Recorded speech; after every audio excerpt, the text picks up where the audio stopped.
Yeah. Well, the one that people like were able to hack into several years back. Yeah. Or Eve Yeah, Online. Eve yeah, Online, that's it. the one. Yeah, Yeah, Eve where it's Online. like it's got its own economy. It's got all of these things that are being set up. It's just like it's literally like a second job, and Mm. some people treat it as such. I was like, oh, fun as it sounds, and I've got some of my players who are like, you would love this, Oscar. I'm like, yeah, but like, That's it part wouldn't of the entertain me. problem too. On. That's part of the problem too. I mean, yes, I would like it so much. Like why this game is so dangerous for me to be playing because I like it too much, and I'm forsaking other aspects, other stuff that I should be doing.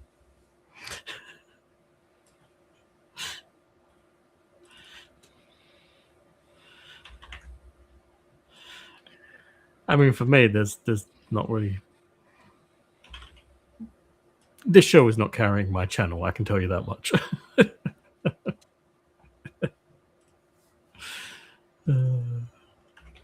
I don't have a show. I just show up to other people's streams and go like, "Hi, apparently you allow me on here." Yeah, yeah.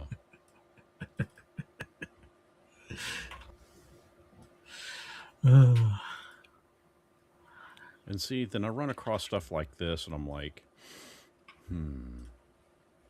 let's loot. I hear monkey neurons activate. Yeah. Well, actually, I think I've already looted this. That's the other problem. I don't know where I've been, where I haven't been. Whereas me, prior to this update, I was in No Man's Sky being like, okay, find an outpost, hit the scanner, find an ancient ruin. Ooh, now I can go be an archaeologist. Dig, dig, dig, dig, dig, dig.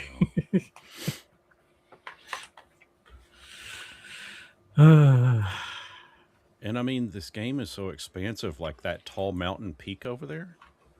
Yeah, I could go there.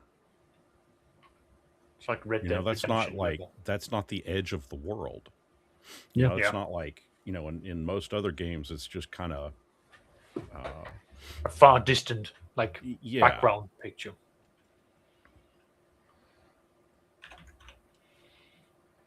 No, I get it. I mean, you can take me off of sharing if you want to. I mean, y'all don't have to watch me do this. I'm just Should we trying to take- find a teleporter somewhere. Should we take him off sharing, Sax, or keep him up? I'd say keep it up. Okay. Well, that's fine.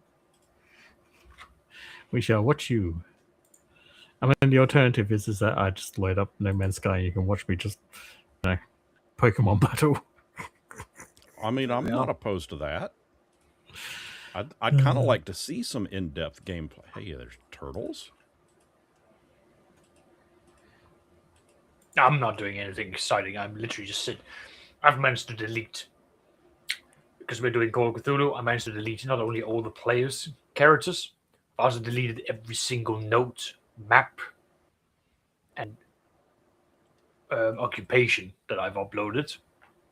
So I've just been spending today just like mass uploading all of this and telling my players that they have to redo their characters.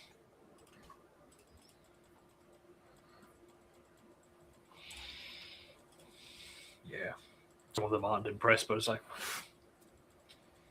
I was finding that the Foundry was duplicating all the maps I downloaded or that I was linking into it. So I was like, I don't want 2 of my hard drives to be filled up with maps. So it would be easier if I move Foundry over to my external hard drive and just moved all my maps inside of Foundry so that when I link them, it's like done. Like I don't need to worry about that anymore. Like it's there. Yeah.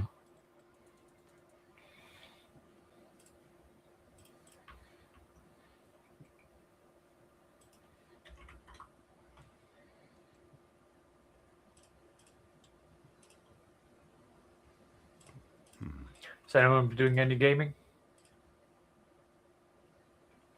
Not since I left the 3.5 group. And there hasn't been anything that you've been preparing for or working towards? Preparing for stuff, it's the free time aspect. Children are at that age when it's a lot more difficult. All right. Unfortunately. It's a part of having kids. Yeah.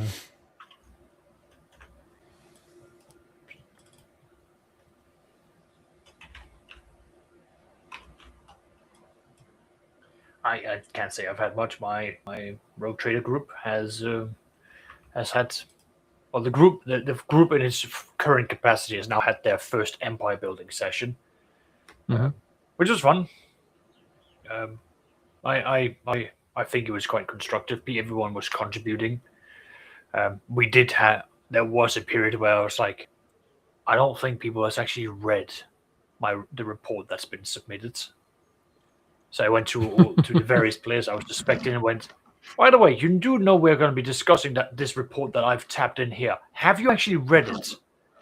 And I suddenly saw like the number of like anonymous guests reading it just went blop. I was like, I thought so. And I had a player or two turn around and go like, it's 11 pages long. I'm like, yeah, you've had this since Monday. I'm busy. All right. You know, you could have turned around and asked for a bullet point. Can I have a bullet point, please? I'm like, sure. Here you go. Fair. Again, I get it. One of the players did explain that like his work at the moment is pushing him so hard that Monday to Friday he comes home, eats, sits and looks at a wall and then goes to sleep. Like he's knackered. Which, yeah, another player's he's got work, personal things, and a bunch of other things. So it's like, yeah, no, I get it. Like that's what happens. That's why I make the bullet points so that people can say, hey, I don't have time. Can I just get like in digested bullet format, like what's important? It's like break that down for them. There is one thing that it's a small bother, but I also understand why some of why the player is doing it. Because I have given like 13 new sites that they can go and investigate. And the player who got this has basically gone, I'm not sharing this with anyone. I've only told the captain. Like, the captain literally does not read the reports. Like, I know for a fact he doesn't read anything that's posted. Even the summarized version of that has not been read, I am sure. So, yeah. So it's like, well, I've told the group, you have to make a decision for what you guys are going to be doing next game. Like, what's the plan? What's the direction? Because if the plan is to just run around and what's it called, and just see what you can find, I'm like, okay, sure, but like I will put most of the other things on pause, or just things will move forward.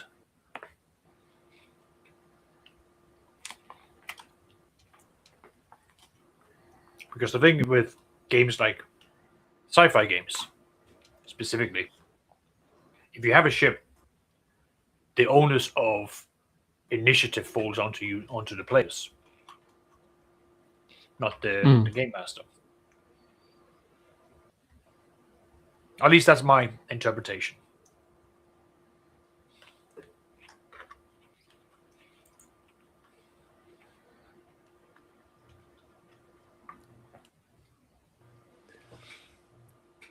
What is this? Oh, my computer is not coping with so many screens and activity going on.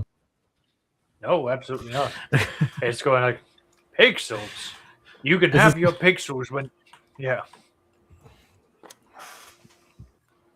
Hello, Brian. It's good Hello, to see you. Saxus. Hi, Brian. Hi, Seraphis. Hello. I woke up like 10 minutes ago. Oh, good. got work that keeps you busy.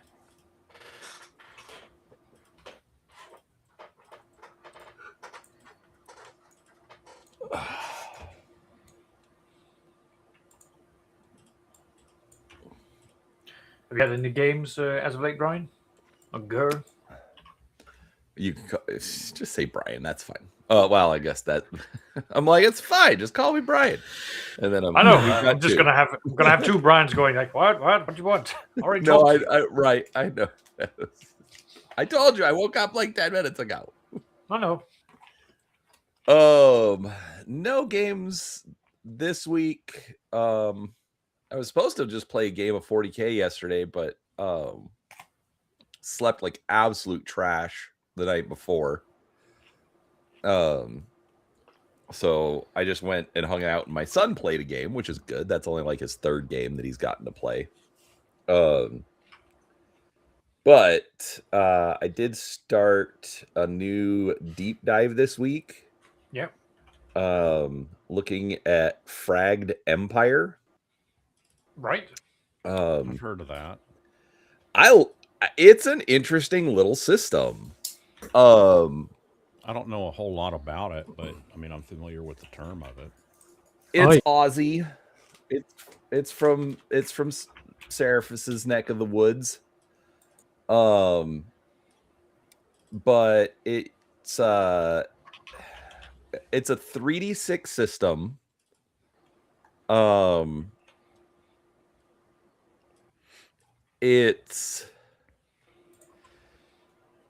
So I just got through the character section,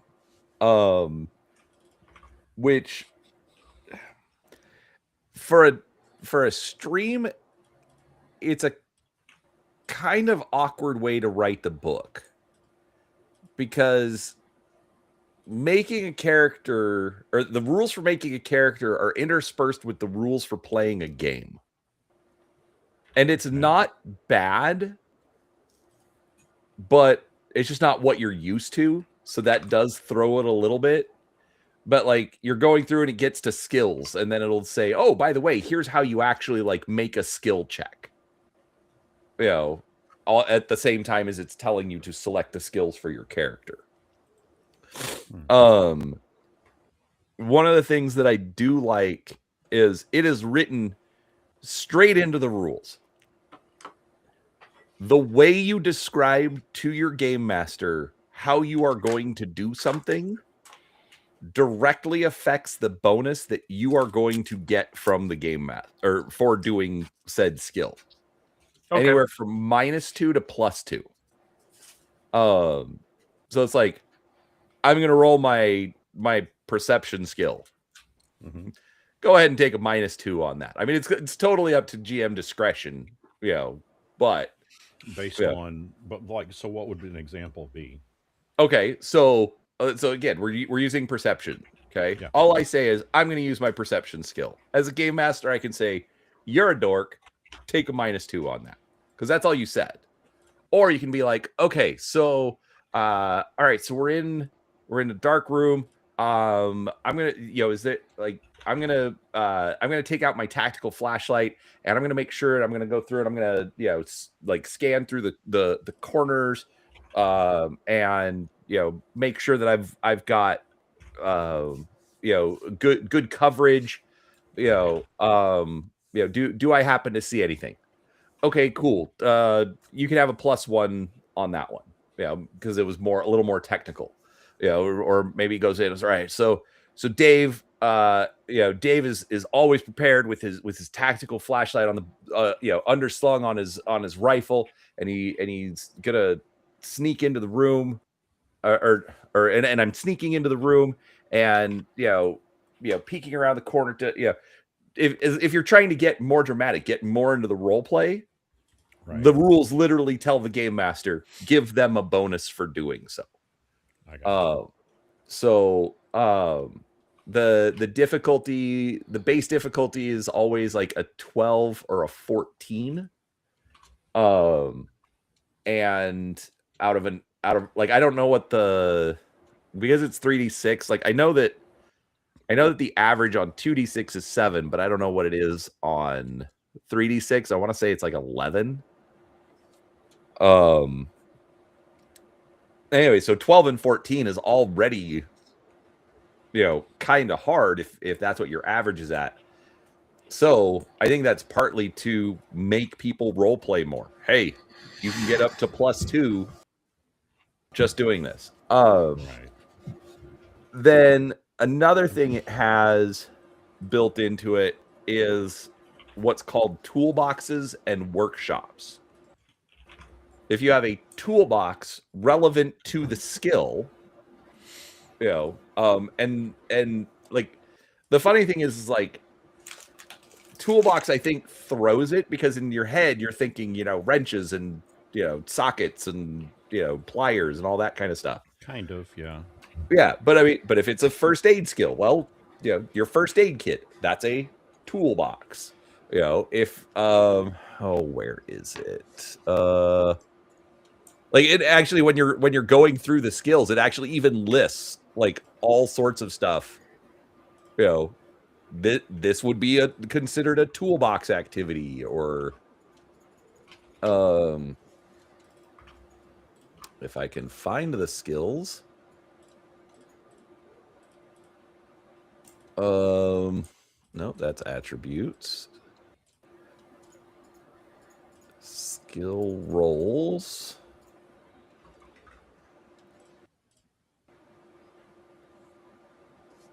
All right, so under the leadership skill, okay, interrogate a prisoner, or request support from allies. That would that could use a toolbox. So requesting support. Do you have, like, I guess you could consider like a radio a toolbox if you're requesting support. Or your personal data comp with built-in IFF, so you know where all of your guys are. Hey, Dave, you're over here. I need you to come over and help me. Whatever. You could consider that maybe coming out of a toolbox. But then it says Bloody interrogation of a hardened. I know, screw Dave. Interrogation of a hardened prisoner. Workshop. Okay, well, it's a hardened prisoner. So if you're interrogating, well, you're going to put him in the box and you're going to handcuff him to the table and, all this kind of stuff. So that would be using a workshop, and that could be another +1 bonus. So I just like that because again, it's also telling you to, to take your equipment and, make it, take advantage of the things that you have with you. He really, because it's a post-apocalyptic setting. So it's very sci-fi, has like your team has a spaceship, and so like, okay, well, if you need a workshop, well, okay, this is something that you can put into your spaceship as a workshop. We've got a room for a medical bay, or for communications, or engineering bay. Again, so you can add that stuff in. It's there's a lot going on with it, but it is an interesting system, and I like it. I haven't played it, but I like what I'm reading. Yeah, so how it's presented definitely is having some appeal to you. Well, how it's presented makes it a little like, here, actually, I guess I should just share my screen. And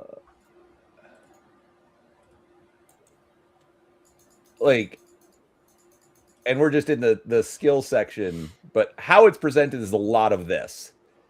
It's not a whole lot of like paragraph type text. It's it's like awareness, your ability to perceive your environment, key areas, blah, example uses, blah. And this is most of the book is written and laid out like this. Okay. So that's why I said it's it's still good. It makes sense. It just doesn't flow as well doing like the read through deep dive that I do. Yeah. Because normally it would like explain it all for you, whereas this is just like, here you are, bullet points. Right, lots of bullet points. Where is it? But also, he does have really good art. None of it AI, by the way. I mean, for those that care about that. I'm gonna tell you something, man. That stuff's getting harder and harder to detect. Mm-hmm. Yep. It is well and truly, hitting the point of where, like, how are you going to be able to address it? Because it's improving, especially the ones that are paid for, because they have invested interest to provide really good art. Look at that. I love this piece. That is nice. This looks like Seraphis. That's not AI. He prides himself on that. He's got a good stable of artists that'll work for him and work for him reliably. And he even admits that is one of the biggest problems is getting the reliable people. Yeah. Yeah. Anyways, what were you going to say, Brian? Sorry. No. I mean, I believe that it's not, but that's the other part that's kind of scary about it all is, it's almost at a point where people have to ask that or not have to, but I mean that people ask that kind of stuff, like, because I mean there's the style is so I don't know, it I'm talking like the color, the richness of the colors, the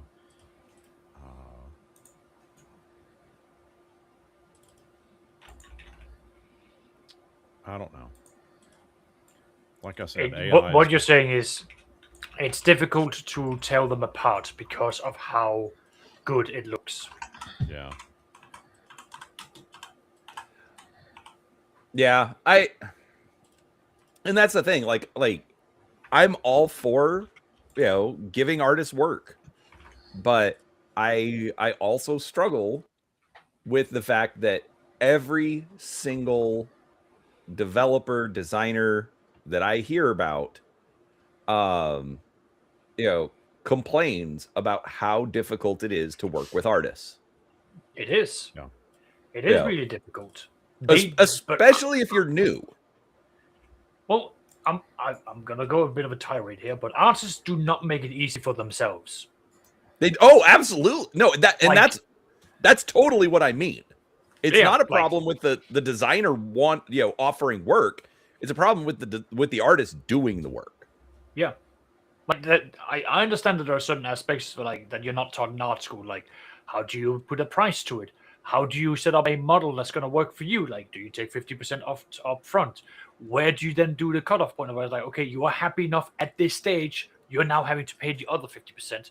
Do you turn around and say, nope, you're paying 100% up front because I've got enough of a portfolio to show you what I consistently produce? I was like, great, like that. You got to figure out like how you're going to be modeling yourself, because that to me, when I've had to engage with artists, has been like, what model do they use? If they're saying 50% up front, it's like, okay, you have to understand if you're giving me a product that is less than what your portfolio is showing, I am going to be getting my bank to charge back that money, because at that point you're ripping me off. Well, and that's another hard part. Artists want 50% up front or want 100% up front, and then they ghost you.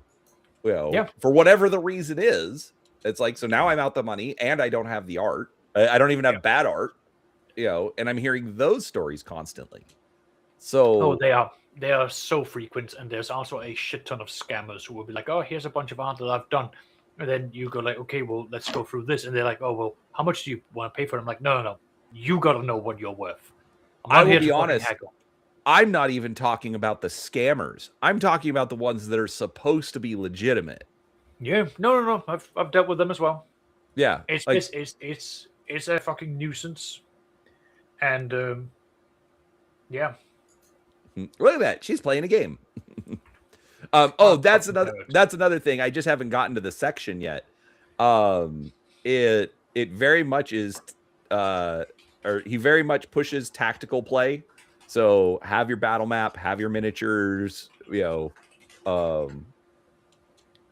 that way. But he does say you can forgo that and just play theater of the mind if you want. But then he also says, yeah, I wrote the rules for you to use miniatures with, so use the miniatures. Yeah. Yes, Seraphis, what would you like to say in on my show? No, I was just going to ask. Also, kind of funny about the picture you went past. Sorry, is it a 3D6 system?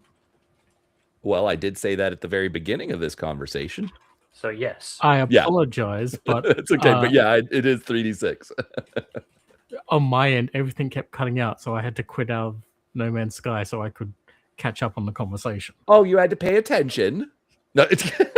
I'm sorry. I don't know what I'm on this morning. My God, is this what you're like when you're morning cranky? Haven't you had enough sleep? Is this you coming in here trying to dish us all with some sass? I've My probably good had sir, too much no, my sleep. good sir, I would like seconds, please. I'm enjoying this. I think Gurr needs to eat a Snickers bar. Exactly. Take a Snickers bar, Brian. Clearly you need it. I love you guys. Platonically. But well, and actually, I should clarify because it is 3D6. But that's for like you have to wear like the special blue and red glasses to play it. No, they're Oh. green. I thought you said 3D. So it is 3D6 for skills. But like in combat, like depending on your weapon, it could be more or less. So like if which I just got to that. So I don't fully understand it yet. And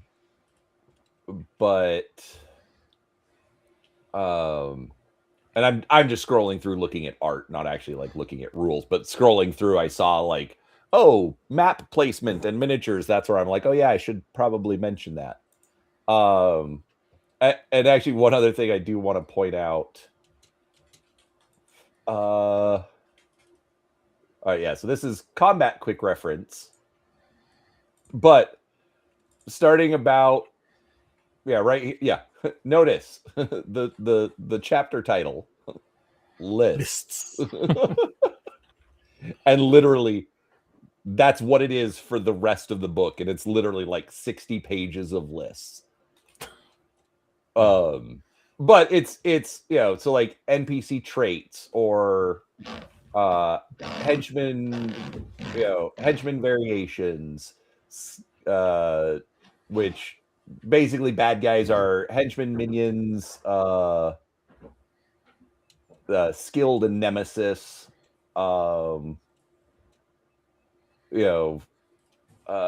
Let's see. On it.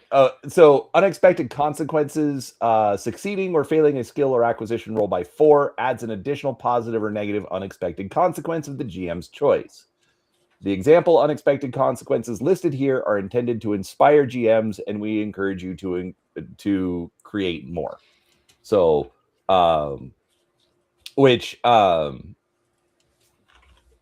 yeah, so if you have a target number of 14 and you roll an 18, or get an 18 with all your bonuses and whatnot, okay, cool, you're going to get a bonus. Quick, complete this task faster than expected. Threatened, your enemies are encouraged to attack, or that's a negative. Because you failed by more than 4. Anyways, but then like literally goes into what are these? Okay, so attribute traits. And actually I'll get into this here in just a second. Anyways, short answer, the rest of the book is just lists. And it's, so it's more supposed to be, reference type stuff. But, it's still a lot. All right, I'm gonna jump back here. But just Okay. quickly. Oh yeah. So on the store page, I'm seeing a rules book, setting book, and location book that are all around the same price. Yup. If you want just the game, you get the rule book. Okay. So what are the 3 different books? What do they bring? So the rule book literally brings the rules. I can bring. I don't think I have the locations book. But the setting book I think is just setting and basically no rules. Okay. But if you want to play in the world of Fragged, well, then you kind of want the setting book, which he's developed like a fun bit of lore too. Post-apocalyptic. Right. Well, yeah, right. There was a galactic war for 100 years or something, and like life is coming out of it. Humans have gone away, so it's like transhuman as well. So there's human-like characters, but they're not technically humans. And then some other just races and species. So yeah, this is So it's just all furries then. Naturally, what else? not all furries, but a lot. I mean, in this universe, from what I'm hearing, being called a normie is like being called a slur. Clearly, you have not genetically spliced yourself to become a lizard, you fucking weirdo. No, it's. I'm taking the piss. No, I know. I'm just saying, it's not so much that. Do you think they slur between the races as well, like lizard people versus dog people? Of course they do. And do you think like the dog people versus the wolf people is a thing? Like we're more free than you are. You probably. I mean, and no, it's gonna be even funnier than that. It's gonna be like the golden Labradors or golden retrievers being like, "Oh, this is my best friend. We are distantly related. We're getting along so well. I don't want to know you. Please get away from me." It's like, "Oh, but we will come together and we will like each other. And yeah, we don't agree about the master of the house." Is like that. You're a slave to the man who feeds you. It's like, and I love him, and he pets me, and it's like, yet they all have the same weakness. Squirrel. Yeah, you can see if you go like squirrel.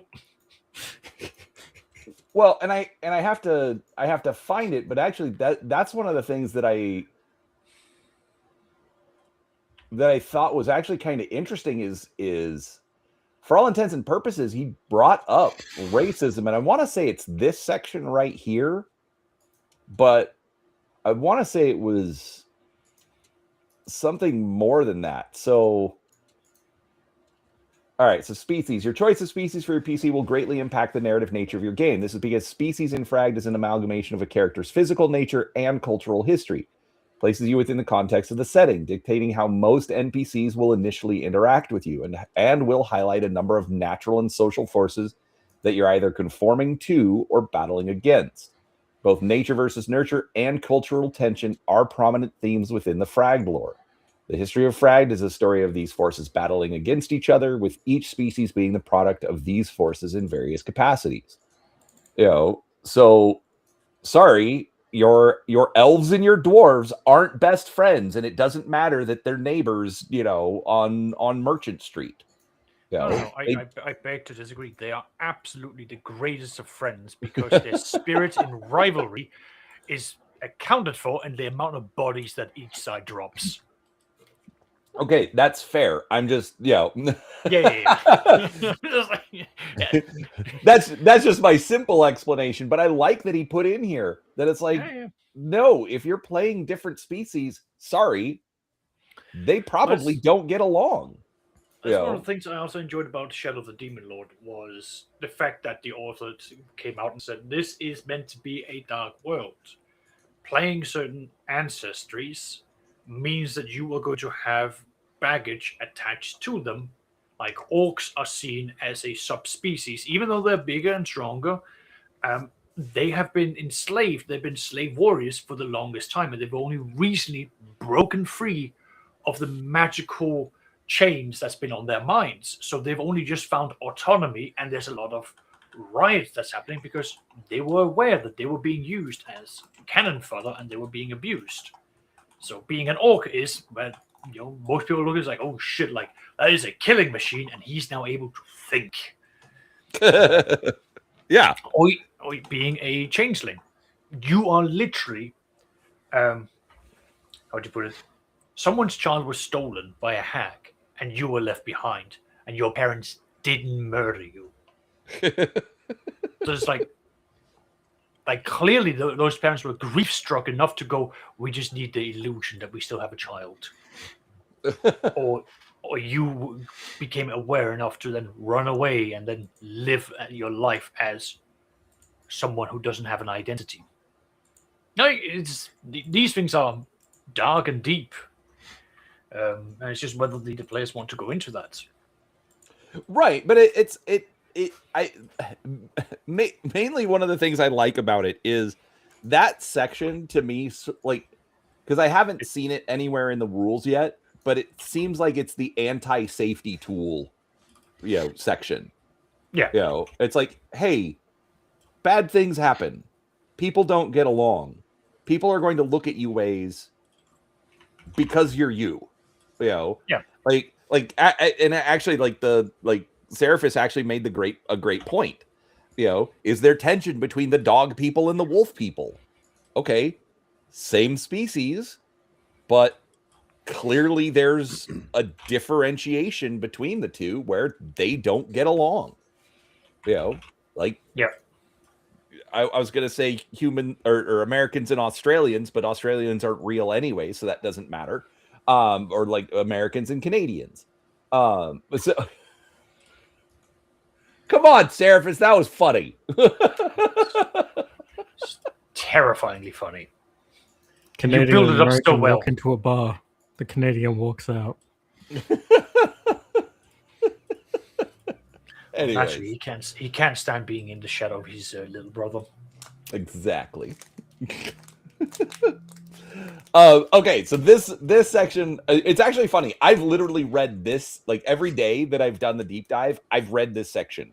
A, because I want to get it stuck in my head, and B, because like the terms I'm not used to, and so I'm just trying to make sure that I get them. That's why I want to get them stuck in my head. But I especially if somebody's new and hasn't watched any of the previous episodes, I want them to understand when it comes up. So if you remember when I was going through the list, a lot of the entries had a little icon next to them. Okay. And that's these play style icons. So there is one set of rules. Okay. That's what this is.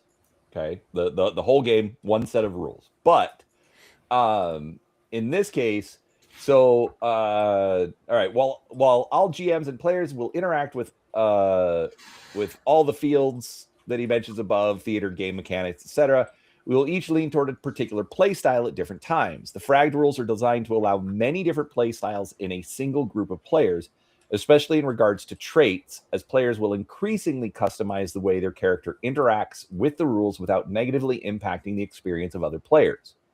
Many options in the list section of this book have icons placed next to them to highlight a broad playstyle that option encourages. As Fragged allows a great amount of customizability, it can be overwhelming to know what options to select. These icons are designed to help GMs and players make quicker, well-informed choices. So, if you have this Oh my god, I think I understand it. Yeah. So if you see this little dice icon, oh look, here's one right over here. I'll explain that in a second. Wade played 3.5, didn't he? Probably. Remember, it's playing. It encourages using a tactical map. Yeah. No, but like, while combat is encouraged in that tactical map kind of way, the role-playing aspect is basically like, this section of the rules is basically like someone being like, I will stop punching you when you stop reading the rules as written, you fuckhead. people roleplay. Well, but hold on. So, okay. So if we have this little dice icon, Yep. okay, rules light. Okay. An ideal choice for a GM or player who prefers fewer game mechanics or who are new to the fragged rules. These options are often simplistic and may on occasion reduce the number of rules that a character has to interact with. Okay. It's your first time playing. It's your first time, going like learning the game. Okay. Just take the rules light options. Or as a GM, you're not quite, you're not familiar with the system, just restrict your players to rules light. If it has the little fist icon, combo, a good choice for GMs and players who enjoy game mechanics and maths. This has tripped me up every single time. I realize it's an Australian, British, Canadian thing, but yeah, it's an English language thing, not look. I get that it's American mathematics. bastardization. I get that it's mathematics. However, It's maths. It's Congratulations. math. Anyways, understanding the full potential in these choices can be complicated, but when used well, they may have impressive results. Be careful to not take too many of these options, as they can make for a very complicated and on occasion underwhelming character. Okay, so it's telling you want like some more hard math type stuff. Take the combo stuff, but if you take too many, it's probably going to overwhelm what you have to do, and you're not going to have fun. So, anyways, narrative, an ideal choice for GM or player who enjoys the story side of RPGs. These options commonly grant additional information, give the player more narrative control, or are just very flavorsome. More than other options, these will affect the play experience of other people in the game. Players should be careful to not monopolize the game's playtime and to be mindful of increasing their GM's workload. GMs may want to reduce their workload by granting these players some narrative control over minor details. And this is the one that always trips me up as far as like the name of it. Mix it up. These options are great for GMs and players who want to mix up the fragged rules or create characters that interact with the game's lore in odd ways. They're a good way of adding some spice to the game. So, basically this is all the stuff where it's like, okay, yeah, it exists. It's part of the rules. Don't use it unless your GM tells you to. I was interpreting it like the Weird West option, Weird Wasteland option in Fallout New Vegas. I don't know what that is. Yeah. Well, but I mean, regardless. So I love the fact that they have these, and it's just like you can just see at a glance what what is this skill? What is this trait? What is this option? Is this something that I should be taking now, or is this something maybe I want to wait until I've played a few sessions? So, anyway, that's something else that I love about it. And then also, they have okay, so yeah, level-based system. But there's this rule. When a character gains a new level, they may choose to exchange one attribute point, trait, or trained skill for another of the same kind. This exchange may not conflict with any previous choice. All exchanges must be approved by the GM and may require some in-game actions to justify. So basically, you go up a level and you get a new trait. Like, okay, cool. And then as you're going along, you realize, oh, wait, I took this trait, but it really doesn't work with our campaign. Okay, so when I gain my next level, I can drop that trait and take something else that is more appropriate. I really like that he built this in. Because campaigns do change the more you play them. Like, it's not stuck in a specific direction all the time. That's I like that. I like how he's laying it out and making it very clear. If you like this, these are the things you want to go for. But be careful, this might become too much unless you're willing to do it. This is more for the beginners. This is where you're going to have to go and interact specifically with this, but respect the game master when they're doing these things. So right. And then, and if you think you screwed up on your choice, hey, here's a way to fix it. And then, like, you notice right here, oh, here's our little rules light option, aka make the game a little easier. Optional rule. PCs may retro 2 options at the end of their first 2 sessions. How many times do you build a character, you get started on the campaign, and that character concept you had honestly doesn't work? It's Gee, I yours. wouldn't know anything about that. Right. The GM may be willing to work with you, but it's still like you're still struggling with some of it. So, anyways, there's a lot about Fragged. Any other questions that I probably won't be able to answer properly? I'm willing to try. It sounds good. Like it sounds like what I'm most impressed about is that the author has gone out of their way to go, right, let me hold your hand and actually guide you through like how things are going to be working mechanically, and how you as a player or as a game master have to understand how things are going to like Lego block interlock. Mm-hmm. So, anyways, so they have this one. This is Empire. There's also Fragged Kingdom, which is the fantasy version of it. It's all the same races. Think of it sort of like 40K, where it's like, there's the same races in fantasy and 40K, but like all of the races in fantasy are like in this warp locked world that kind of doesn't exist among the rest of the galaxy, even though it does. Same kind of thing. So he's got a fantasy version. He's working on, I think it's Fragged Eternum, which is more like a modern horror style. I don't know much about Eternum, but anyways. Yeah. Any other questions? Nothing for me, at least. No. Brian? No. Seraphis? Everyone just want me to stop talking? I get it. I mean, I'm. The more you talk about it, the more I'm getting hooked on the idea. I just, each book is almost $100, and that's quite expensive for me. Well, in that case, what I would say is mostly just go with if you're interested, just go with the rules book. Because like I said, obviously there's a lot of lore,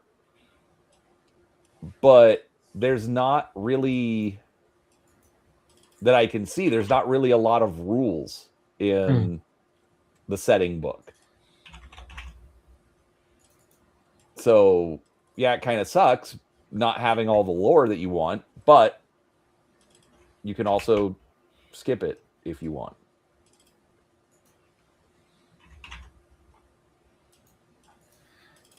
Anyways, I'm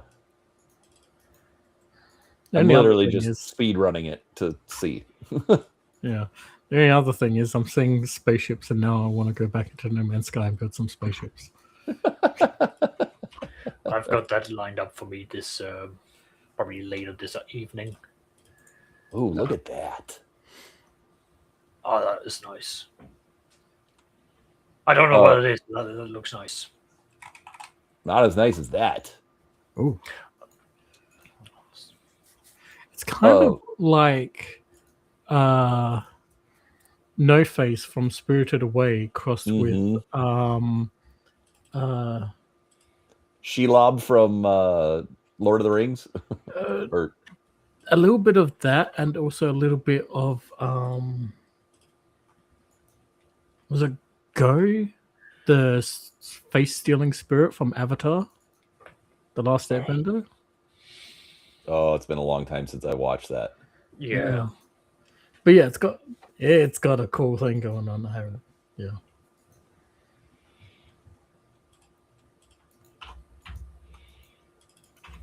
So yeah, I get the cost issue. But yeah, that would be my recommendation. Yeah. So because I realized just kind of did a speed run on this, but outside of literally just background lore, it doesn't look like there's anything in here rules related.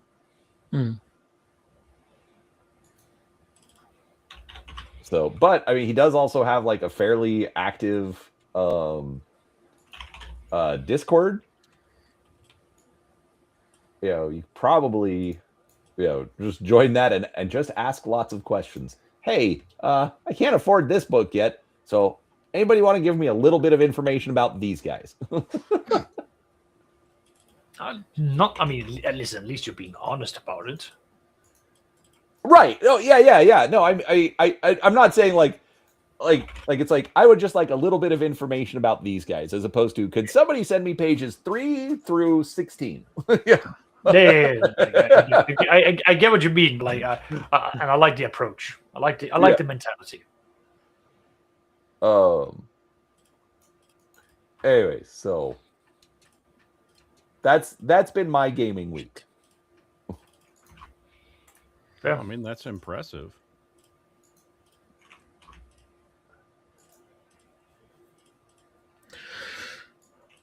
So because I've been dominating anything, who wants to hear about how I almost got in trouble with the TSA? I mean, you've already shared that in the Discords. Oh, did I? Okay, never mind. Yes. I'm showing how Fudge has got the same density as explosives, leaning right over, looking the TSA agent right in the eye, going like, "Wouldn't it be funny if this was the chemical and physical composition of this fudge made out of simple sugary components?" That lady was so ridiculous. No, it's a crime. A succulent fudge meal. What have I done? I was just enjoying some succulent sugar, succulent and abundant fudge. Anyway. Get your hand off my penis.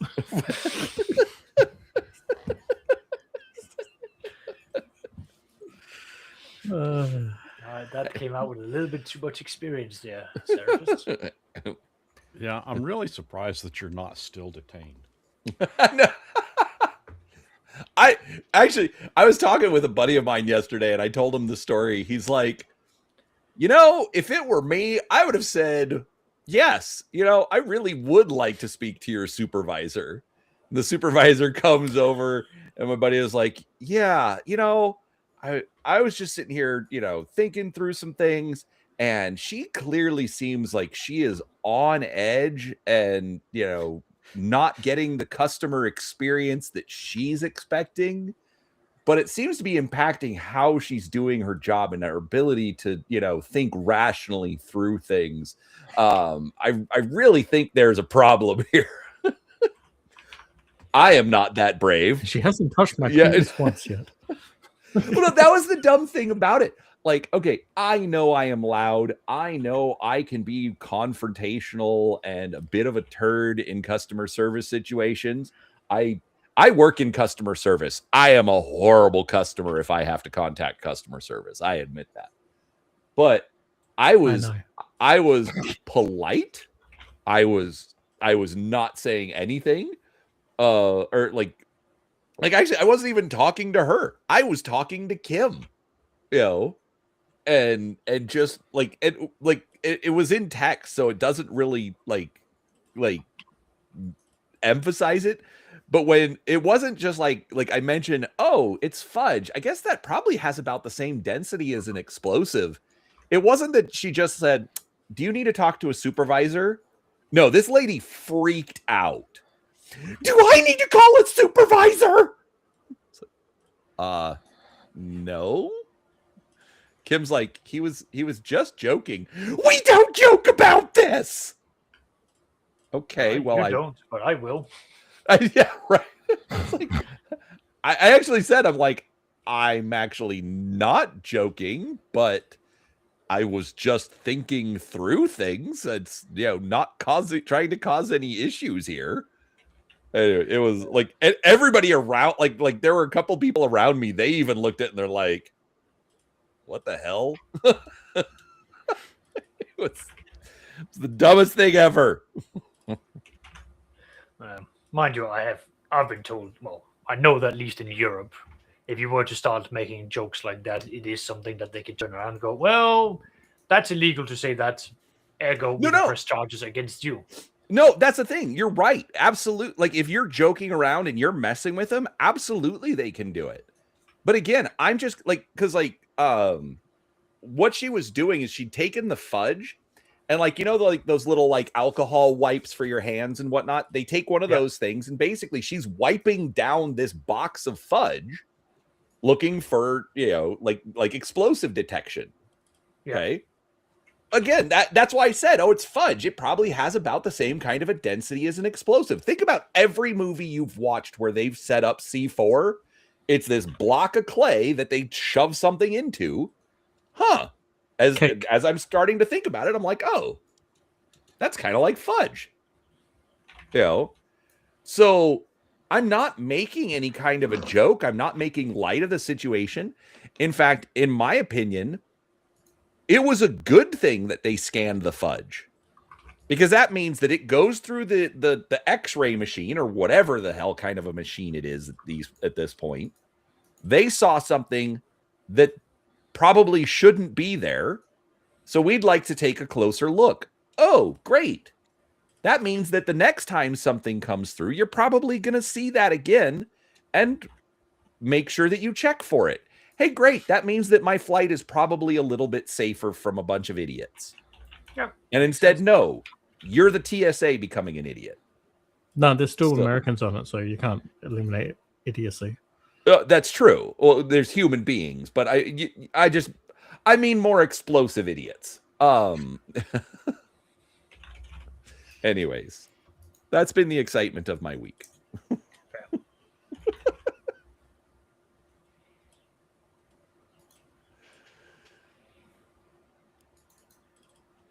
Anyways. And also nobody touched his penis, which is really what's getting to go. Dude, actually the last few times that I've gone through security, they have. And I don't understand why. Whoa, that's I literally don't understand why, because it's like, you know, I have no idea what is setting this thing off, because there shouldn't be. I have an answer for you. It's two simple words. Humongous. I'm neither gonna confirm nor deny, just because, you know. Keep them guessing. Exactly. Let's leave the mystery out there. Winston, don't throw it out there. Oh, the image I just got. Zach just broke himself. It's a prosthetic. So. I did, but like, I don't want to go too far with this because I don't know. Have you seen 28 Years Later? No. I have not. Sorry. Yeah. Have you seen A Night of the Seven Kingdoms? No. Nope. All right. That's There's also very a scene small with. by comparison. Well, you said no, so you haven't seen the windmill that was being presented. The windmill. Yeah, if it was in Australia, we call that the helicopter, but okay. From. That's noise pollution, my good sir. Why do I go there? Why do you bring me here? So, all right, I'll change the subject. Let's talk about Please. pirates. Pirate Yarrr! Yarrr. We just started watching One Piece. The live action one? Yeah, I'm not sure how I feel about it. Yarrr. I like it infinitely more than the cartoon. Because it's succinct and gets to the point. Because what? Because it's succinct and gets to the point. Because it's No. not a shonen anime. No, because it's not. They're not yelling every 5 seconds over something you don't have to yell about. I'm sorry. Modern anime bothers the hell out of me because they do that constantly. I generally just don't find anime enjoyable, but that's me. in my opinion, go look at like some of like the 80s and 90s anime. No. No. Well, No, like that. The answer is really simple. Do not. It's No. pointless because I'm not interested. no, I get that, but I'm talking like so for me, like some of like the old 80s and 90s sci-fi anime is really good, and it's presented just like a serious drama. Look, all he's saying is that Uzumaki is a great anime. I have no idea what you're talking about. But a lot of the modern stuff, it literally just, it turns into this, it's supposed to be a rather serious show, or somewhat serious show, and it just turns into this slapstick, like nonsense. And it's like, I don't understand it. I don't like it. And I can't watch it. But here's the thing, though: we're not the general target audience. But that's the thing. In Japan, they make anime literally for every age group. I know, but And interest. Yeah. my point is, like, it's the Japanese are the target audience, and that's what they prefer to watch. No, Like that's how they present. No, that's the thing. That's the stuff that gets translated into English. So that I see what you mean. so it's not just that that's what the Japanese like. It's that's what the Americans will like of what the Japanese made.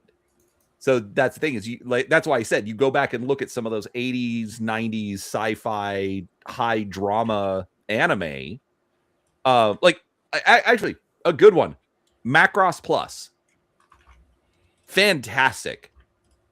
Literally fantastic anime. If Bryan you can find it in Cranston, English. awesome. Yes, Bryan Cranston is amazing. I still have the original box set. DVD Well, box set of it. That's the thing. It's on Disney Plus now, or Hulu. But They not don't the have dub. the English one. Yes. Even though the English one has existed for 30 years. Uh-huh. Oh, Same with Macross 2. They don't have the English dub of that. right. I do, because I bought it on Amazon before they took it down. Yeah, because they're re-releasing a new remaster of it. If they redub it, great. But the fact that they haven't yet, that's ridiculous. Anyways, I don't know if they're redubbing it, but they are they have remastered it. So it's coming out this year, I think. oh, well, I just want them all dubbed. Anyways, Brian, to get back to your point, or Winston, I guess I should say. I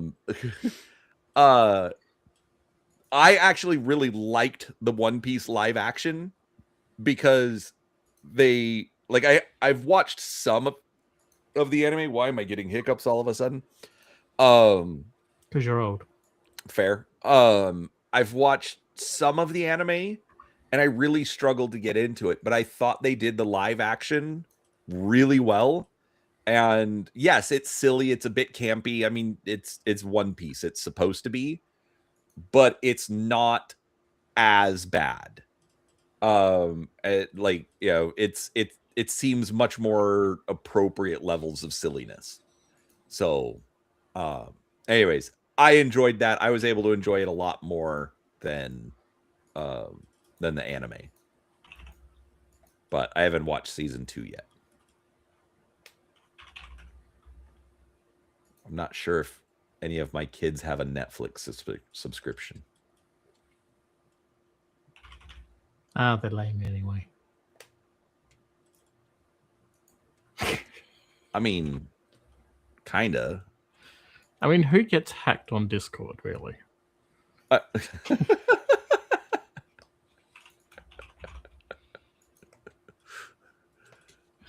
mean, if you're not using it.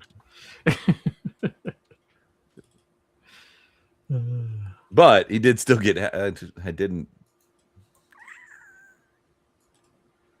How would he have gotten hacked then? What are we on? What's happening? Anyways, oh, my son had his Discord account got hacked, and so I was in a few group chats with him, and it was it spammed something. I'm like, this doesn't seem right. I don't even remember what it was that he said. So, anyways, he deleted his account, but he said he wasn't really using Discord. So, all right. Fair. So, You know, I really like this ship design, the Calvera. the Calvera. Fragged Empire 2 setting guide. Oh, is that just a free preview, or did you find it somewhere else? I mean, technically, yes, I did find it somewhere else because someone gave me a copy. Oh, did I? Yes. Okay. You gave me your 2 copies because you wanted me to join you on. Oh, doing it. That's right. I did want to. Yeah. I've kind of changed up my schedules and how I'm doing things. I forgot. Yes.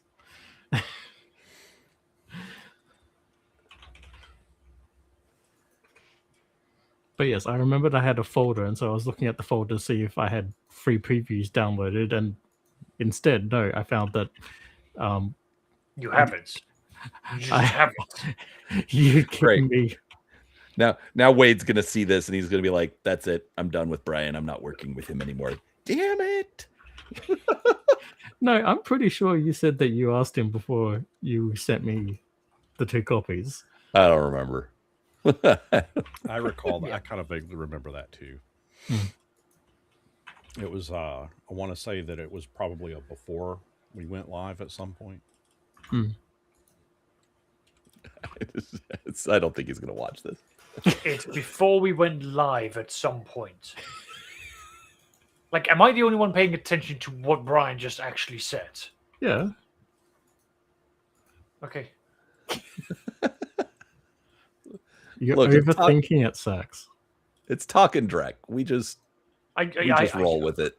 I forget where I show up at times. It's like I'm sober, but it feels like I've been on a very long bender and having to then listen to this. Which is a compliment for you all. I mean, well done for you all. Confusing the shit out of me. I just realized that I wasn't looking at chat at all today. Oh, I've only got 8 more occupations left. Yes! 8 more occupations? So, to catch you up, my Sunday group is switching from Roll20 over to Foundry, and we're going to be playing Call of Cthulhu. The base level that you get with Foundry for setting it up is it's good. You get a lot of the rules, but all of the occupations are not there. So I can either go over to Chaosium and fork out $25 to $30 and pay for the Foundry edition, where they will give me all of that pre-made for me. But I don't run Call of Cthulhu that often, so I'm like, I don't need that. I've got the weapons, I've got the books, so I know what the monsters are going to be like, and the rest from there is just like go and set up scenes and everything else and what have you. So I've been sitting in like originally I put up like all of the occupations. Okay. Then I realized that Foundry was duplicating all of the maps that I had. I was like, I don't like that because I've originally installed Foundry in my hard drive that's for video games, and I was trying to link it to my external hard drive to have all of my maps. But Foundry was going, we don't like the fact that we are referring outside of our little ecosystem, so we're just going to make copies of it. So it's like, okay, I understand your point, but I don't like it. It's taking up unnecessary space from my computer. So I'm just going to move Foundry to the external drive and then have all of the little ecosystem be there. So far, that makes sense, right? Theoretically. Yeah. So I did that, and the system turned around and goes, oh, we don't have the links. The links are gone. We must now delete everything. Occupations, maps, anything he has set up. Delete it, shred it, burn it down to the ground, and salt the earth and poison the wells. So, out of my 6 players, 5 of them have now lost their characters. One of them has showed up. One of them showed up late today and just went, "Hi, can I make my character?" I'm like, "Yeah, you're going to be the only one that has a character." And I have to manually type in 112 occupations from the Call of Cthulhu Investigator Handbook. I've been doing that since 10 o'clock this morning. There's 112? 112 occupations. I need to relook at that book again. I'm including the subcategories because you have like criminal, and then there's like all the different variations of criminals. I've taken all of them, so it's 112. And don't forget, most of the occupations in Call of Cthulhu are like a paragraph, and it's like you like these 4 skills, okay? No, Brian, having gone through this twice, it's just a brief paragraph of like, what is it?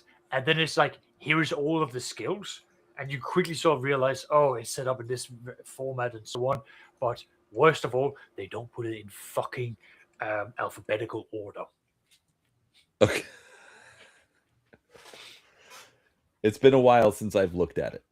Yeah, but that's my point. Like, I don't run this very often, so I don't want to pay for the entire module. Like, it's not something I'll come back to it once every like 2 years and run something like that because it's a nice palate cleanser. But outside of that, yeah. Okay. But so that's why I was like, I've only got 8 of these left, and I've been doing it for like almost 5.5 hours. You didn't have anything else to do on a Sunday. No, I really didn't.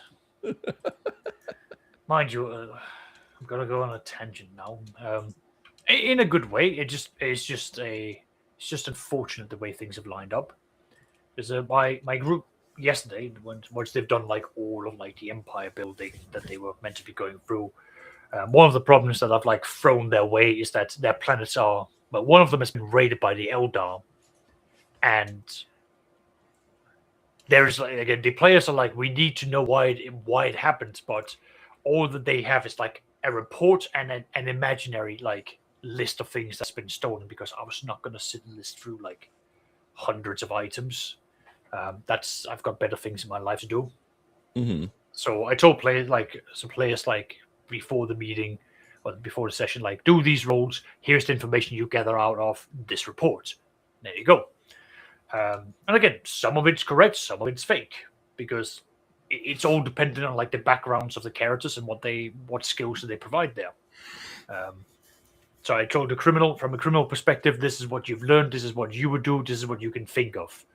I've then got another player who went like, well, I've just got ridiculous intelligence from the Navy. It was like, well, from the Navy perspective, this would be a great red flag to like, or a false flag event that would force you to move your soldiers over here, and that would present up an opening in your defenses and so on and so on. I'm not going to tell them the actual answer because they haven't actually gone to the planet and gone through any of the other data that's there. But that's a part of it, is that they've got NPCs that deals with that. Mm-hmm. Regardless, that group then went on a bit of a spree and went, right, well, we need to now find mercenaries that will go and do all of the protections for us, which that's fine, not a problem. Wasn't fully prepared for that, but I just went, right, let's just do 4D100, roll them out. I've got a random like character generators where I just go and like put things together. I'm like, okay, this is who you got, this is who you got. This roll means that like it's this big of a ship and so forth. So they were given like 3 characters, and one of the players then rolled up quite well and found like another 2 characters. True to the spirit, the group then said, right, we want the profiles for all of them. I'm like, right, cool. Well, you're not getting them today. Because I haven't gone that far. Like, you've thrown a curveball at me. This is the best I can give you at short notice. You want like full profiles of their ships, their personalities and backgrounds. That's something you're going to get tomorrow on Monday at the best case.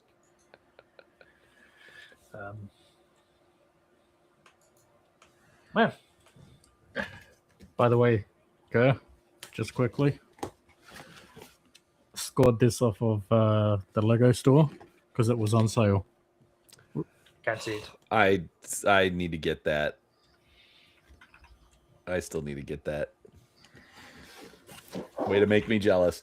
Oh, real quick. Speaking of fragged, were you were looking at the hardcovers, weren't you? Yes. Okay. Yeah, on Drive Through RPG, I don't know what it is in Australia. It's 22 US for the PDF. So maybe like $30 Australian. Okay, let me have a look.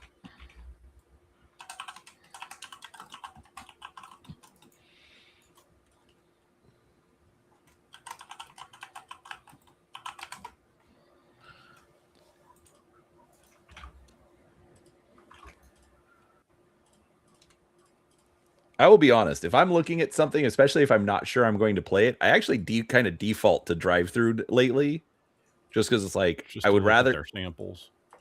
either the samples or it's like, I'm willing to pay $10 for this or $20, whatever it is, but I don't want to pay $50. So I've reached the point of where I don't want any more physical books. I stick with PDFs. And even then, like, I've got such a massive backlog that it's going to be really difficult for people to get me to buy a new game. it's not hard to get me to buy a new one. It is difficult to get me to actually look at it. But that's also the reason why I am wanting to like avoid getting anything else, because I've got I've got plenty of books sitting right over there. While I've read the majority of them, I've also got somewhere that I've physically bought and gone, this was a fucking waste of money. I'm gonna keep it there as a reminder not to buy shit like that again. Well, and I actually agree with you to a point on physical. Like for me, it depends on what it is. Like BattleTech, I'm probably getting physical. Shadowrun, probably getting physical. Rifts, I'm definitely collecting the physical. But like when I say it's not hard to get me to buy a new one, I'm talking like bundle of holding. Oh, $20 to get the full collection of. Actually, that's how I first found Fragged. It was like he'd put first edition up on bundle of holding. So it was like $20 for the whole collection of 1E. Okay, cool. And then I saw him on Twitter, and he was like, is anyone out there that I should go talk to kind of pitch this at? And I'm like, I'll talk to you. So I actually did an interview with him. And I was like, and he sent me the PDFs of the rules in the setting book for second edition. So it's just taken me forever to get back to it. It's because you're horrible. I am horrible.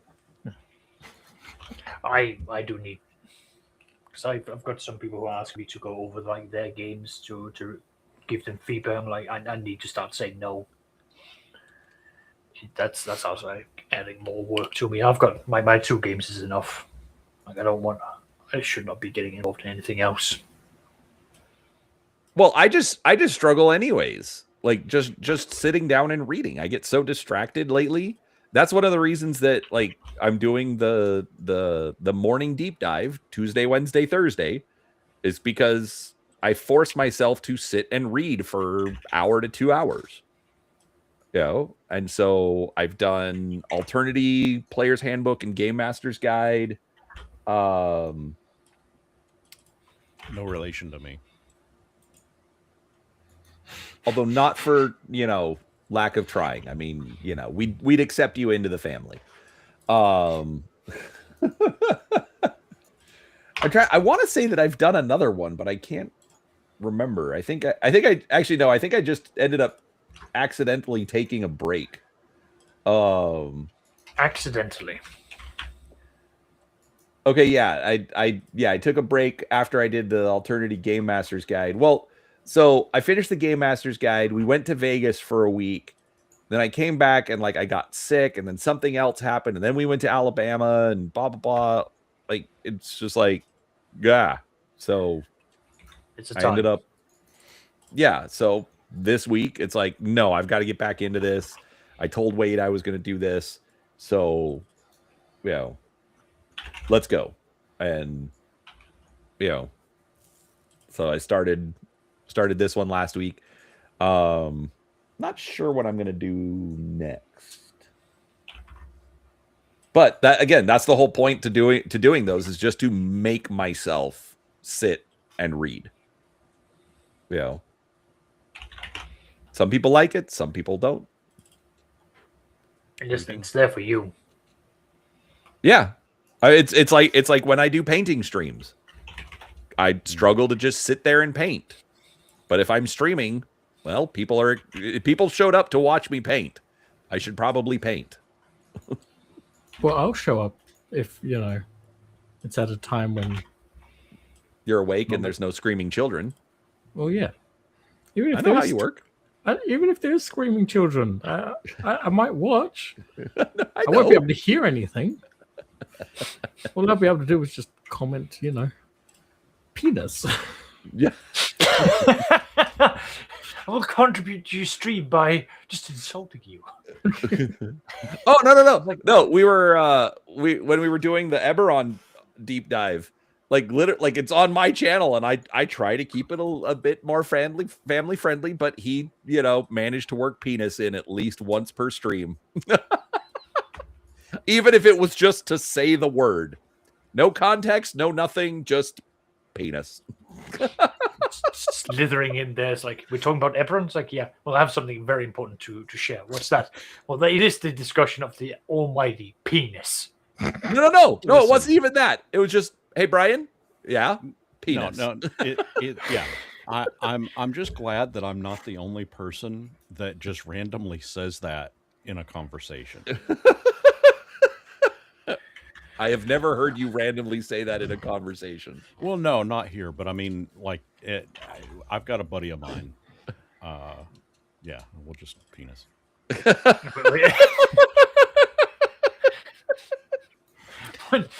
What? Who? What? And to be fair, Ger, I was cleaning up my act because I never said cunt once on your channel, so. Didn't you? Oh, and Seraphis, I will say this. There is a character in this game named Yarrr, Yarr. It's almost like every third word. Oh, is that Crimson Desert? Yeah. Yep.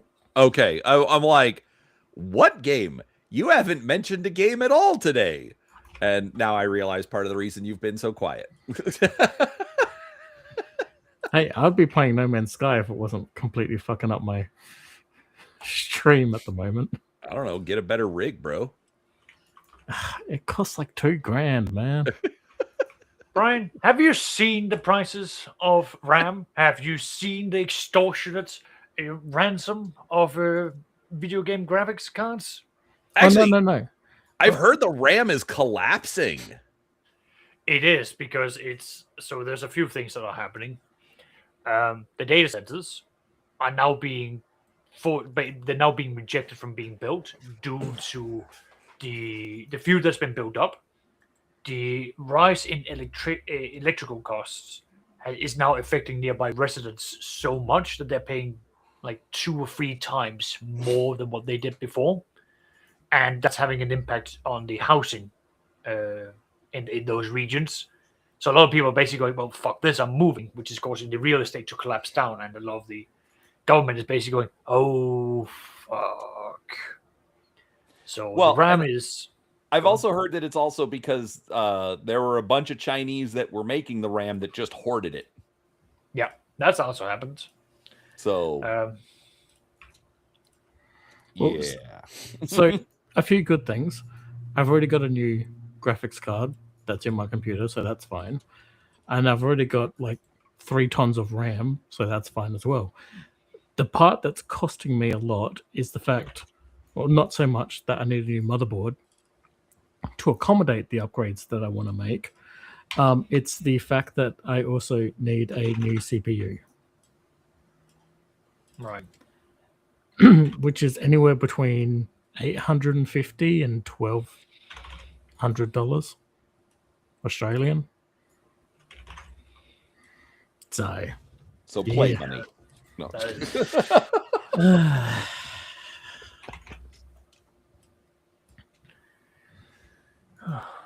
Well, my computer has gotten to the point where I'm running out of space. So I ripped the What? portable the hard drive out of my PlayStation 5 because I never play it anymore. And I'm going to attempt to try to install it. It's a 2 terabyte drive. I'm going to attempt to install it in this computer. Because I mean, that's the problem my wife has because I got her a 1 terabyte external drive for her Xbox, and she has eaten through that like nothing. I'm Yeah. like, what the fuck are you doing, woman? And she's like, it's not me, it's the games, which is true. yeah, a lot of the games. I mean, It's- shit. Some of these games, like Crimson Desert. I mean, it's almost 1 gig in size. What? I mean, not 1 gig. No, 1 no, no. terabyte. Like, I need to rewind back. You think 1 gig is big? No, I think I meant 1 terabyte, not 1 gig. Okay. I was sitting here, like, I think reality needs to call for this man. Have you heard of a Hey. flash drive? They make them in like. Listen. I'm going to show my age, okay? I come from an era where 386 megabytes was big. I remember when I bought 4 megabytes of RAM for like $500. I still have my huge 500 meg hard drive. Yeah. So I'm gonna do 500 one of those- meg. Just before I went to Brazil, we'd bought a 1,000 megabyte drive. It was huge. I had a 486 DX266. At that time was state of the art. That had about 32 meg of RAM, and that was huge because they defaulted. They initially came with only 8 megabyte of RAM. I mean, why do you need more than 8 megs? I mean, come on. Because I was playing some No, cutting edge video games. Right, I'm Pac-Man? just saying. Super Miss Pac-Man, my goodness. I mean, those were some fast moving pixels. Oh yeah, those were good times. I kind of miss them. Yeah, back when games were about, the quality and not It had how an much you can. SVGA graphics card. Yeah, It's like, who can make the game that is the clunkiest, has the biggest amount of bloatware, and will slow down, if not destroy, the client's PC? Go. Yeah. Which is why I'm impressed that like Helldivers went from like 120 gigabytes. It was something ridiculous like that. It's like 123 gigabytes, I think, and they managed to bring it down to like 23 gigabytes. I'm like, oh, okay, that's actual fucking improvement. Because they hired an external party to basically go through all of their shitty coding and clean it up, so that when people uninstalled it all and reinstalled it, they actually had space left over. That's the sign of a company that actually seems to give a fuck. Whereas other countries, like, I don't know, Blizzard Activision or Activision Blizzard, whatever the fuck they want to call themselves. Microsoft you like to have Activision Blizzard. This dystopian cyberpunk that is coming. Yeah, that's just like, hello, I see you have 20 terabytes worth of hard drive. We would like to take 19 of them. For what? Well, 5 of those terabytes will be used for the actual game. The remaining 14 will be for all of the useless updates and spyware we will force choke your computer with. And you will thank us.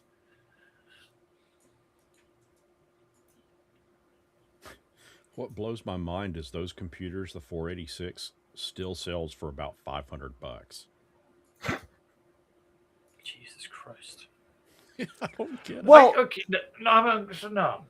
No, but well, hold on. Like if you're a hardcore gamer and you want to play some of those old school games, like Yeah. they Not emulate them. You want to actually play them on those. Yeah, I get it.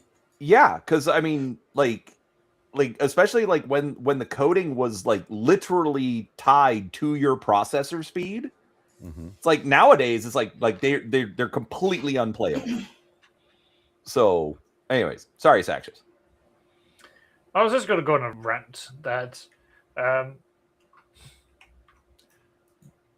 top of all of what we're talking about, video games, because we've moved away from the physical, games these days, except for the few rare industries or companies that makes a point of still selling the CDs in their stores, you don't really see a permanent reduction in the prices. And I absolutely despise that.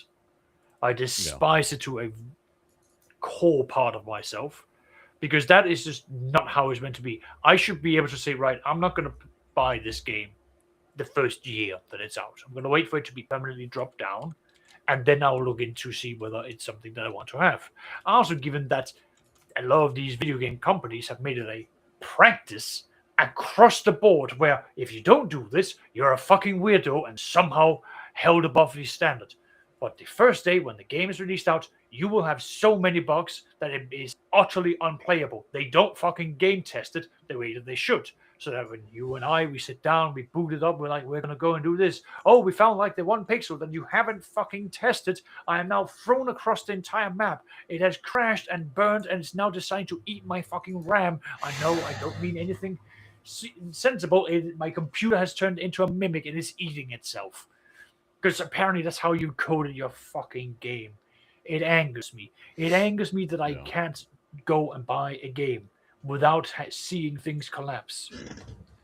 And I'm gonna be pointing at, I think it's Ubisoft who owns the Total War game. I remember me playing Rome 2 when it came out, having an absolute whale of a time, slaughtering the Germanians, and then out of nowhere one of their ships comes in. It's like, okay, gonna be preparing for that. No, it just keeps on flying. It's fucking flying across the field. It won't die. I've run out of ammunition and it's just hovering around me, shooting with an endless supply of arrows. What am I to do? I guess I'm just fucking dying and going financially bankrupt.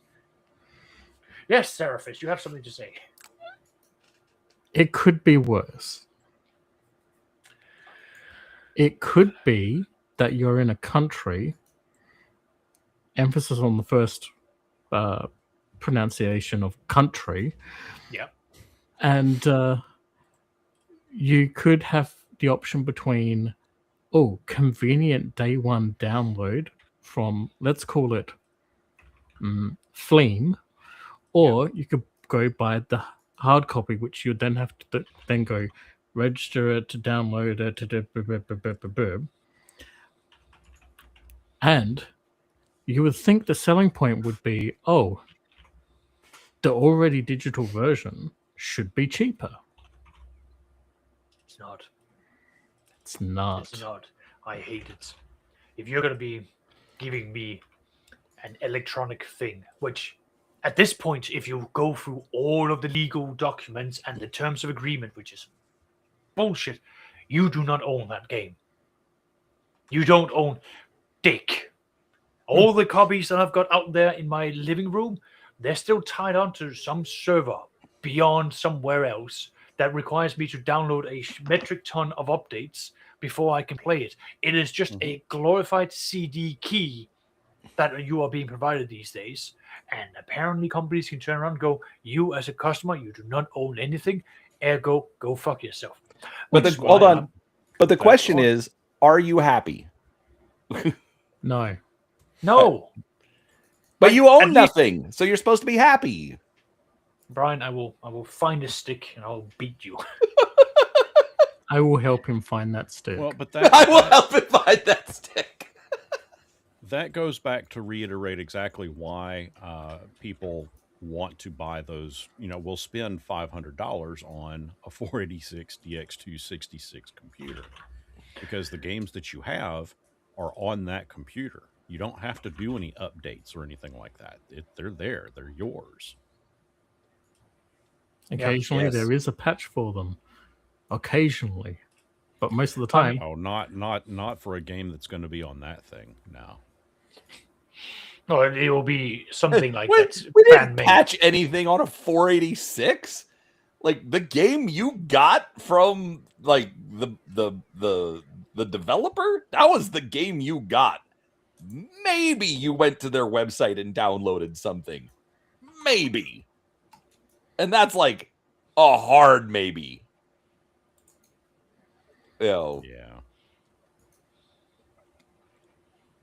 If anything, they would supply a bit of code or something for you to self-install. Like copy, open this file and take this snippet of code and paste it into here, save that file.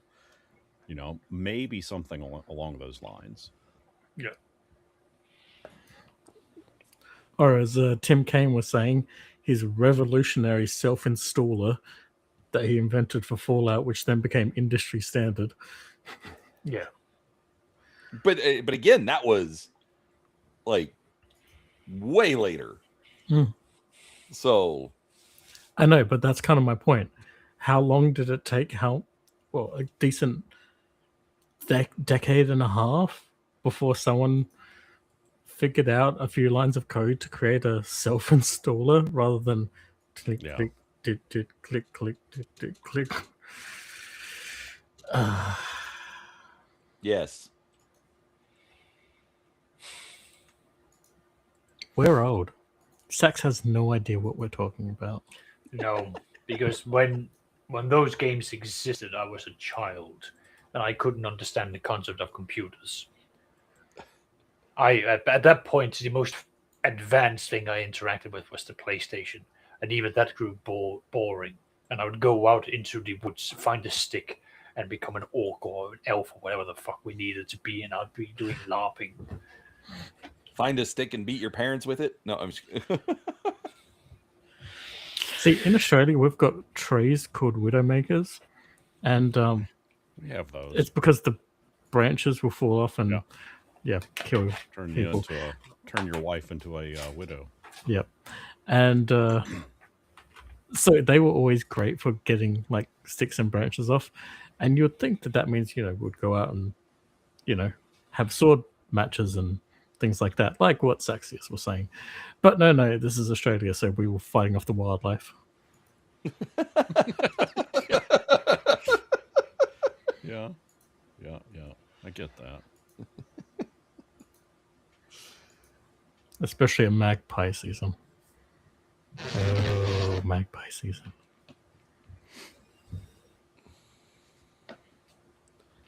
Magpie season. Look, Bluey said if you just keep watching them, they'll leave you alone. Yeah, keep an eye on that one, and the one behind you will come sweep you. I'm just saying what I heard. Bluey lied. Bluey would never lie to me.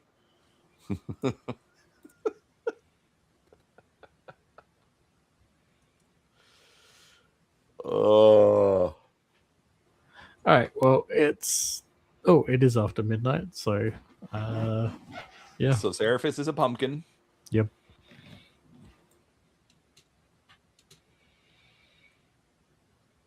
Okay. I need to go and make reports for my Rogue Trader group now that I finished making occupations for my Call of Cthulhu group. Well, it sounds like you have a fun day ahead of you. I do indeed. I have a Monday ahead of me. You are inside of the Monday already, Seraphis. Yeah. No, what happens when I stay up too late. It's not Monday until the sun comes up. So it's Monday. The sun's not up for you right now. It is for me. and me. That's not the sun. That's a fucking neutron bomb going off out there. Hey, have you guys seen these new? They're like electric windows, LED windows that simulate daytime, nighttime, dusk, and dawn. No, but that sounds like the future of us living inside of like concrete buildings with no windows. That's for when they plug you into the pod and start feeding you the bugs. Yeah. But no, the funny thing is, I'm actually not surprised about that. the Disney cruise ships, the newer ones, if you're on an inside cabin, those things are black. You Yeah. see nothing. Yeah, And so they actually installed windows and there's cameras around the ship so that like it's literally, it's just a monitor, but it brightens up during the day and it goes dark at night. So it doesn't surprise me that they've put that into like regular marketplace, but yeah. Anyway, I believe Seraphis needs to sleep. Yeah, get out of here, Seraphis. Yeah. Staying up past your bedtime. I'm getting old. Getting old? You I've are gotten old. I've gotten old.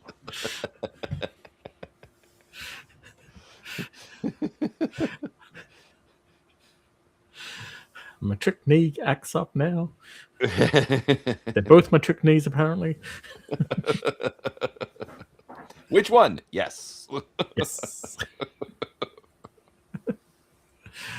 All right. Well, check out these guys' channels too. I know Sax will say that he doesn't have anything. I don't do anything, but shit on YouTube. I want to, but I don't have the time for it because I've dedicated my soul elsewhere. well, that's why you should totally subscribe to him and then harass his comment section on the videos he does have so that he can get his butt in gear to do some more things. And what about your channel, Seraphis? Yeah, since Clip Champ fucking exploded on me, I'm trying to learn some systems to get back into videos, and I found Shotcut to be quite good. It's an open Shotcut. Okay. It's an open source video editing software that you can get. I got it because it's free, but it's also turning out to be quite useful for what I wanted to do. I grabbed DaVinci Resolve free version, and it seems very impressive, but it's a lot, and trying to learn it is... There's a lot to learn, yeah. Yeah, and it doesn't get much easier when there's like lots of shouting going on while I'm trying to learn things, and yes. Yeah, but the shouting is worth it. Agree to disagree.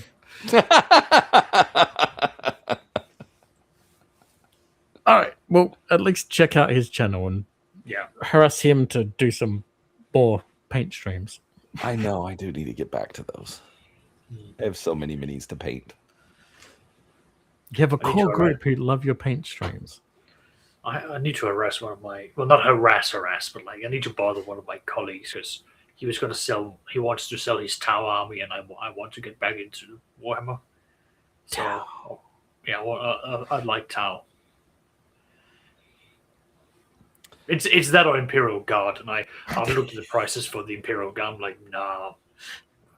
But there's so many units with the Imperial Guard. I know, and that's the problem. I'll have a very large army very quickly. I'm like, I don't need this. At least with the Tau, I have my shit. I know what I'm doing. Off they go, and they'll die in combat. Imperial Guard, 1,000 miniatures on the board, each one with 1 HP. Yeah.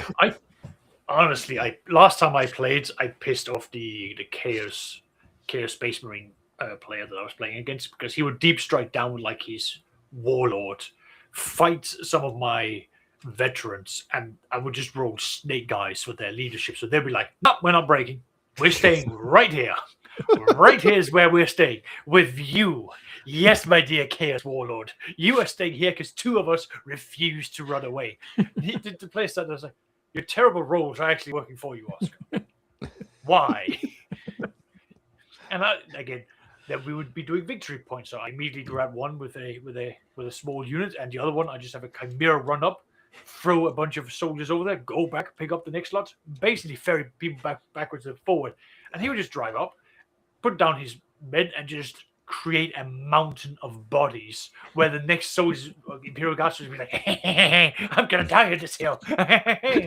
And then that would keep happening and building up until I finally got like a heavy, was it like last cannon up there? I went, aha! I've got cover and I've got heavy guns. Surprise, motherfuckers! Taking out a couple of them, and he was just like, "This isn't fun." It's like they're literally dying. They should be rooting. Like this is horrific. I'm like, yes, but see, you fail to understand my tactic. My tactic is they are more afraid of the commissar that is fiction of the table, and you're throwing them over there to just do that. Like I'm gonna lose. I'm like, you are going to lose by technicality. You are beating the shit out of me, but I am just having the important parts of the board. Which when we went through it and we were like, okay, let's tally up the entire thing. Like all his victory points were just like dead unit, dead unit, dead unit, dead unit, dead unit. I was just like, yep, you've murdered a lot of them. And I just happened to have won out by a small margin because I held like the 2 major points. I think I've seen a Necron play similar to that, where it was just a spamming of the standard Necron troops. Yeah. And just the exact same thing. And then the Necron Lord just came in and then just resurrected them all. And just... And then just... Yeah. Yeah. I remember when I was playing against Tau, I got really angry because they were inside of buildings, couldn't see them. I was like, can we just agree on like house rule that I can blow the buildings up? And the opponent went, no. I was like, I have got fucking basilisks and they can't take on this. I was like, yes, thank you. Pew. I was like, okay, chimeras, roll out. No. Pew, pew. I was like, no. You know, I hadn't thought about that, but that actually is a big failing of 40K. Yeah. Like, I should be able to just nuke whatever you're in. Yeah. But no. That goes against the terrain, Brian. As a part of the gameplay. The opposition will be making use of their terrain, and so should you. I will say that was a good thing about the original Dawn of War, where your Astartes captain could do the orbital strike down on top of buildings and stuff and just annihilate them. Like, you're in that cover. That's great. Wham! Yep, exactly. I did enjoy Winter Assault or the Dark Crusade. Dark Crusade, yeah.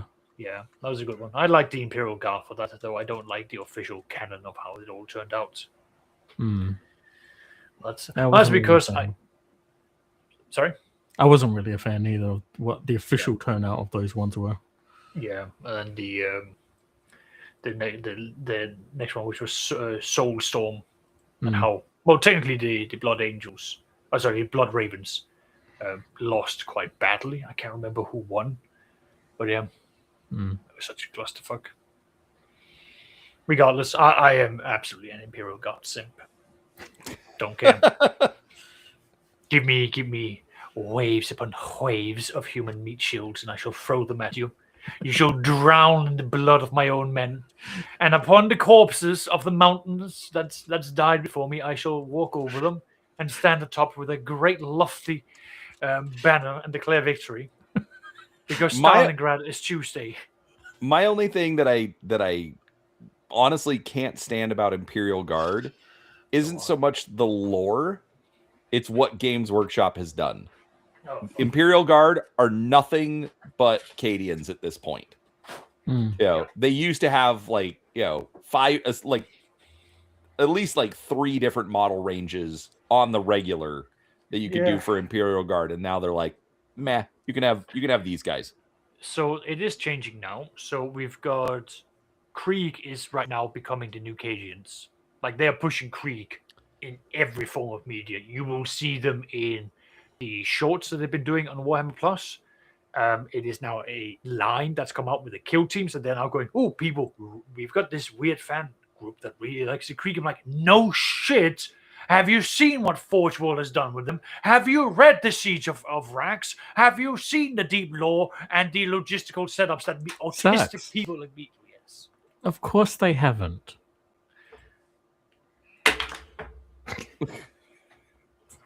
No, clearly not. No. Well, that's what they're doing now. So that's got out. You've got the Catachans, you've got the Cajuns. There has been some updates to the models. There's technically 2, but like they pushed the Cajuns because it's like, hey, we destroyed their planet, but they're still the poster boys. I'm like, yeah, that's nice, but don't care. Yup. Yeah. Mm. All right, now that I we've like completely derailed this, we should probably let Seraphis go. No, fuck it. At this point, he's staying. We're tying him to a chair.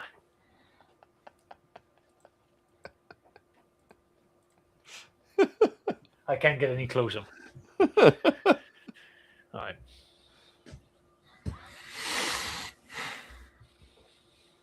Yeah. Oh. so- And everybody, Yes. go Yes. sign up to Brian's Patreon yes. because Yeah, sure. you know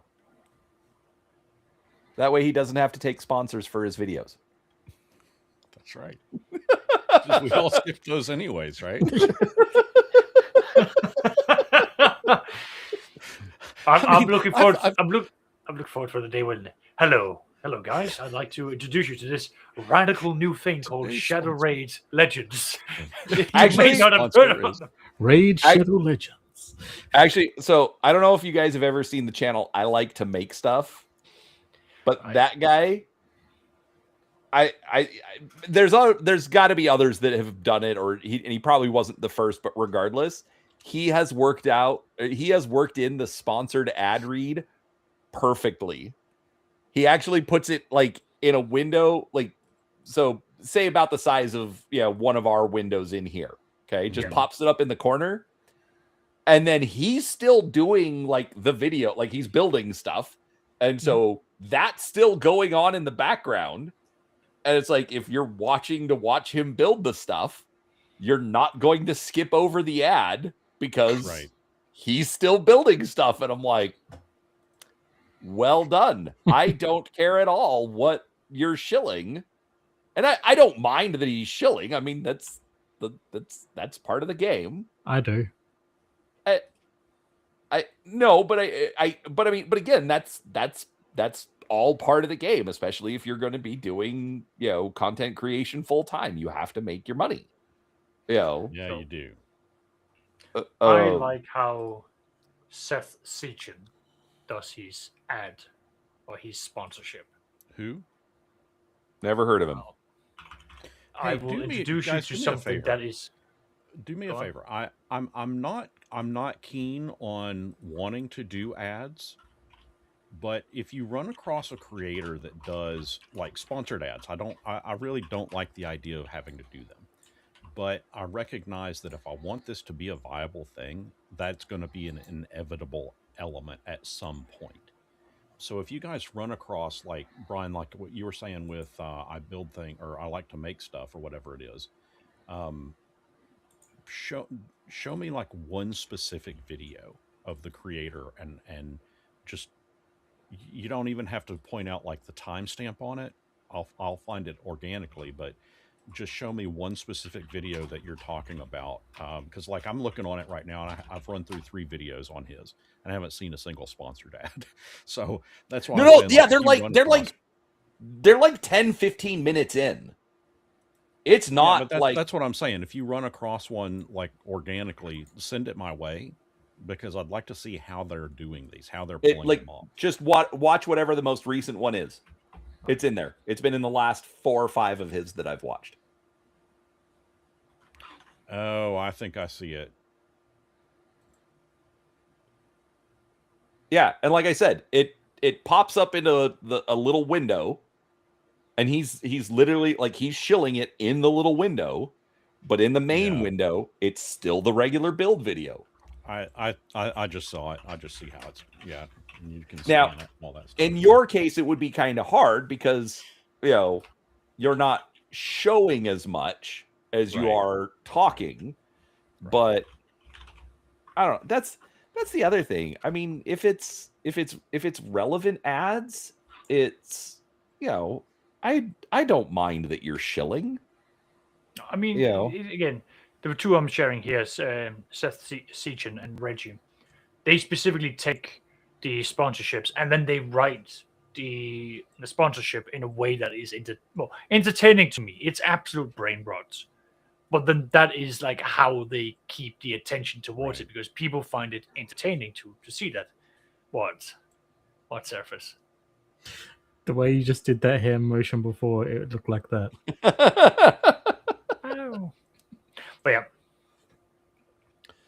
Yeah, no, there's like that is the fun. That is actually also pretty good when people can write it in such a way, which actually, Brian, I think that would be a strength of yours, is being able to write it in such a way that the transition isn't, hey, we're going to talk about monsters in the dungeon and blah blah blah. Oh, by the way, let me stop and tell you this sponsored ad. No, when you just what's funny is, I mean, some people have said every video you do is a sponsored video. And I'm like, no, it's not. I mean, sponsor means you get something out of it. Yeah.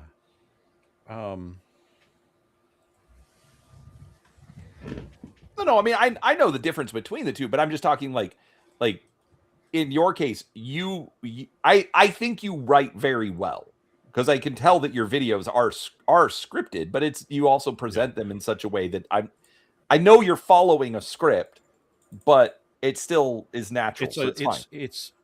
It's script, but it's more pointed notes and guidelines. You'll every now and again you'll see me like look off camera, or because I've got notes on this side of me, I've got notes down here on the floor, and sometimes I have notes that are just behind the camera, and so it's like I'm looking at those while I'm trying to remember what it is, the topics that I'm trying to put out there. Right, but my point is more that I believe you could like, whatever video you're doing, you've got a sponsored ad. Right. You could write that copy so that you flow into an ad. What I was thinking of and then flow back out. Tell me, because if I do something like that, I want it to be funny. And so what I was thinking about doing is